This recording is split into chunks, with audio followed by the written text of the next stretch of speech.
Hi hello welcome to Aadab Hyderabad. నేను మీ journalist Sai. ముందుగా ఈ డిస్కషన్ స్టార్ట్ చేసే ముందు మీకు ఒక వీడియో చూపిస్తానండి. ఈ వీడియో కొంచెం ఎక్కువ సార్లు చూపించడం సాధ్యం కాదు, మనకి యూట్యూబ్లో గైడ్లైన్స్ పడతాయి కాబట్టి. సో ఒకసారి చూపించే ప్రయత్నం చేస్తాను. ఒకసారి చాలా క్లియర్గా ఈ వీడియో చూసే ప్రయత్నం చేయండి. ఒకసారి ఇదిగో చూడండి, ఒకసారి చూడండి. అసలు చూసారా? మీకు కనిపిస్తుంది కదా, అదిగోండి.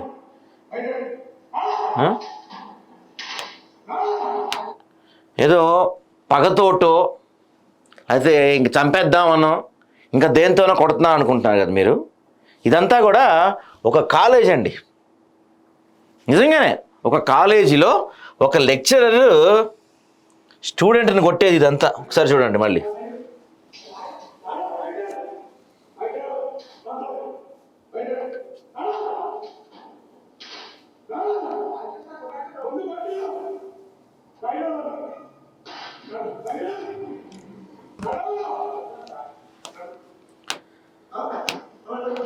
శ్రీ చైతన్య కాలేజీలో అండి ఇది సీను.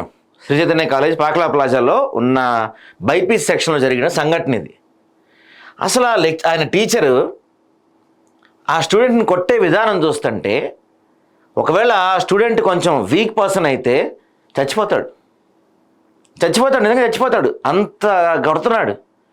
అరే మన భారతదేశంలో మర్డర్ చేసిన వాడిని, ఆఖరికి బాంబులు పెట్టి లేపేసిన టెర్రరిస్టులను కూడా కొట్టే ఇది లేదు ఎవరికి. ఏదో చావు కొడుతున్నాడు ఆ పిల్లోడిని. ఆ పిల్లోడు ఫీజు కట్టలేదా, లేకపోతే సరిగ్గా చదవట్లేదా, ఏదన్నా కానివ్వండి రీజను, కాలేజీలో ఏదన్నా చేసేమనివ్వండి అబ్బాయి, ఇలా నాకు చేసేది ఇదా విద్యా విధానం? తల్లిదండ్రులు ఫస్ట్ మీరు సిగ్గు తెచ్చుకోవాలండి. ముందు మనం ఈ గవర్నమెంట్ల గురించి వీటి గురించి మాట్లాడదాం. ఫస్ట్ సిగ్గు తెచ్చుకోవాల్సిన తల్లిదండ్రులు. వేలకి వేలుగా లక్షల ఫీజులు తగలబెట్టి డబ్బులు ఇచ్చి మీ పిల్లల్ని తన్నించుకుంటున్నారు మీరు. అర్థమవుతుందా? డబ్బులు ఇచ్చి ఎదురు దండించుకుంటూ ఉంటారు చూసారా, అలా మీరు డబ్బులు ఇచ్చి మీ పిల్లల్ని అక్కడ చావు దెబ్బలు దండించుకుంటున్నారు. ఒక బానిస బతుకులు బతికిస్తున్నారు మీ పిల్లల్ని.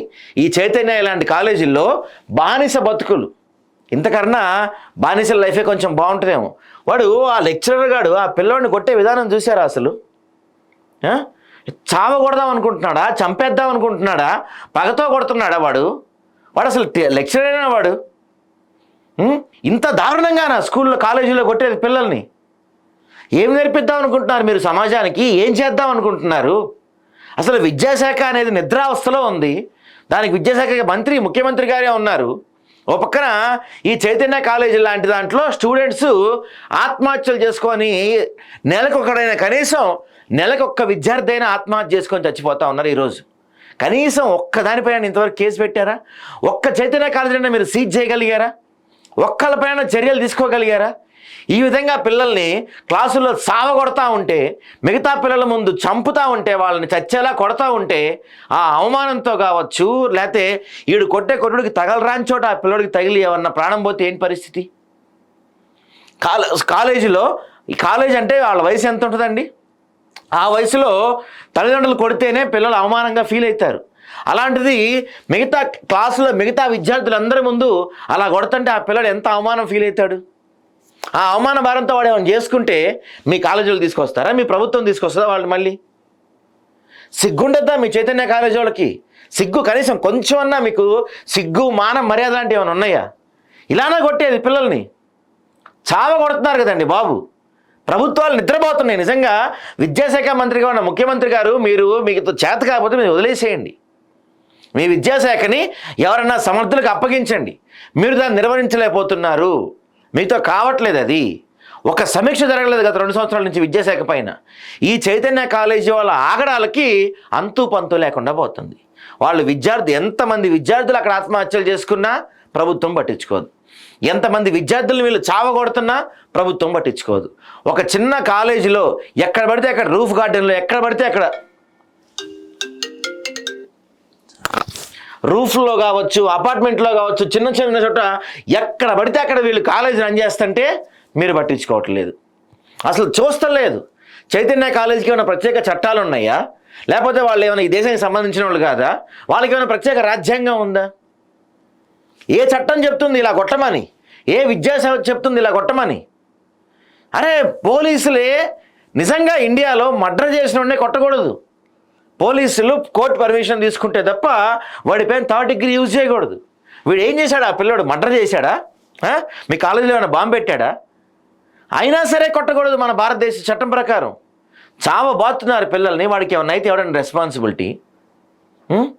ఇష్టం వచ్చినట్టుగా పిల్లలపైన ఇలాంటి చర్యలు తీసుకోవటం, చావబాదటం, రెండు రకాలకి ఇక్కడ. వాళ్ళని ఇలా కొడితే తగలరాని చోట తగిలి చనిపోయే అవకాశం ఉంటుంది, లేకపోతే ఇది అందరి ముందు చూసి భరించలేక వాళ్ళు అవమాన భారంతో ఆత్మహత్య చేసుకునే అవకాశం ఉంటుంది.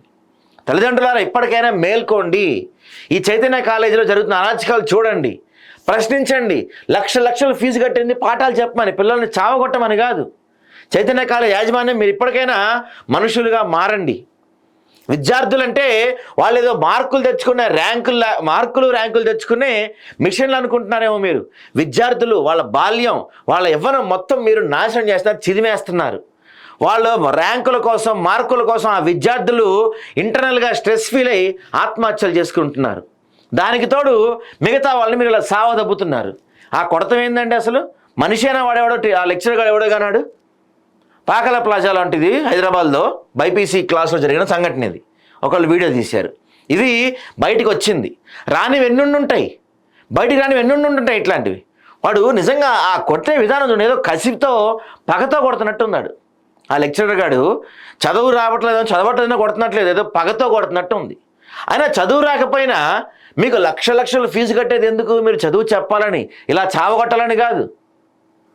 చదువు చెప్పడం చేత కాకపోతే చదువు చెప్పే లెక్చరర్స్ని పెట్టుకోండి. ఇలా పిల్లల్ని చావగొట్టే లెక్చరర్స్ కాదు.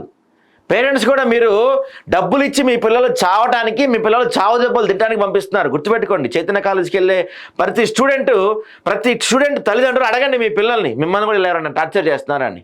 ప్రతి క్యాంపస్లో ఇదే పరిస్థితి ఉందంట. పిల్లల్ని మానసికంగా, ఫిజికల్గా విపరీతంగా టార్చర్ చేస్తున్నారు, చావగొడుతున్నారు. ఇంకా ఈ చావగొడతాలు, ఈ చంపటాలు చైతన్య కళాశాలలో కొనసాగుతూనే ఉంటాయా? ముఖ్యమంత్రి గారు ఇప్పటికైనా పట్టించుకుంటారా? లేదు, ఎటుపోతే ఏముందో వాళ్ళకేమో ఓటు హక్కు ఉండదు, వాళ్ళు చస్తే మాకేంటి, బతికితే మాకేంటి మీరు అనుకుంటున్నారో మాకు తెలియదు. కనీసం తల్లిదండ్రులైన లక్షల ఫీజులు కట్టి మీ పిల్లల చావు మీరే కోరుకుంటారో ఒకసారి ఆలోచించుకోండి.